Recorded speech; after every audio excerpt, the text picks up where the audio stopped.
সোমবার রাতে ইসরায়েল অধিকৃত অঞ্চলের আকাশে দেখা গেল খুবই অদ্ভুত দৃশ্য। একটি বড় জ্বলন্ত অগ্নিগোলক, তার চারপাশে ছোট ছোট অসংখ্য আগুনের বল আকাশ থেকে নামছে ইসরায়েলের ভূখণ্ডের ওপর। এ দৃশ্য গোটা পৃথিবীতে চাঞ্চল্যের তৈরি করেছে। এরপরই জানা গেছে ইরান এমন এক মিসাইল ব্যবহার করেছে যার ক্ষমতা যেমন অবিশ্বাস্য তেমন মারাত্মক। ইরানের এই মিসাইলে ব্যবহৃত হয়েছে ক্লাস্টার মিউনেশন প্রযুক্তি। ইরান আগেই জানিয়েছিল তারা এমন কিছু ব্যবহার করবে যা আগে কখনো দেখা যায়নি। তার প্রথম ঝলকই বোধহয় দেখা গেল সোমবার রাতে।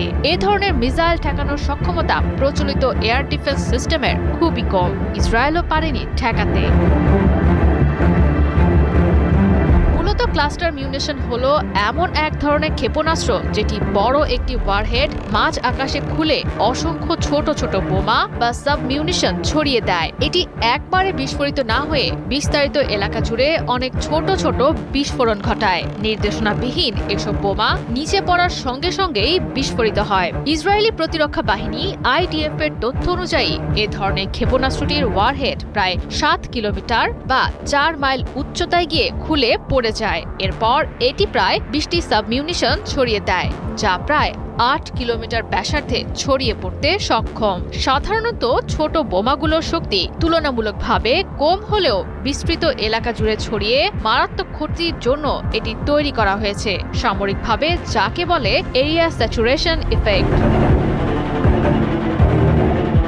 সোমবারের আঘাতকে কেন্দ্র করে অনলাইনে ছড়িয়ে পড়া একটি ভিডিও ফুটেজে মধ্য ইসরায়েলের আকাশে দেখা মেলে ক্লাস্টার মিউনিশন ক্ষেপণাস্ত্রের। ইসরায়েলি গণমাধ্যমে প্রকাশিত তথ্য অনুযায়ী ক্ষেপণাস্ত্রটি হামলায় ধসে পড়েছে অন্তত 4টি অ্যাপার্টমেন্ট ভবন। ধারণা করা হচ্ছে আশেপাশের একটি আশ্রয় কেন্দ্র ভেদ করে ক্ষেপণাস্ত্রটি ঢুকে পড়েছে।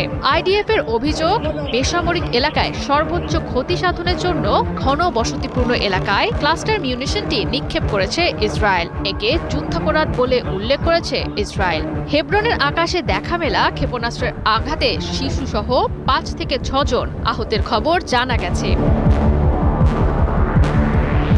তবে অনেক সময়ই এর সাবমিউনিশনগুলো বিস্ফোরিত না হয়ে মাটিতে সক্রিয় অবস্থায় থেকে যায়। পরবর্তীতে এগুলো সৃষ্টি করে ল্যান্ডমাইনের মতো দীর্ঘমেয়াদে প্রাণঘাতী ঝুঁকি, যা সাধারণ মানুষের জন্য খুবই বিপজ্জনক। আন্তর্জাতিকভাবেও নিষিদ্ধ ক্লাস্টার মিউনিশন ক্ষেপণাস্ত্র।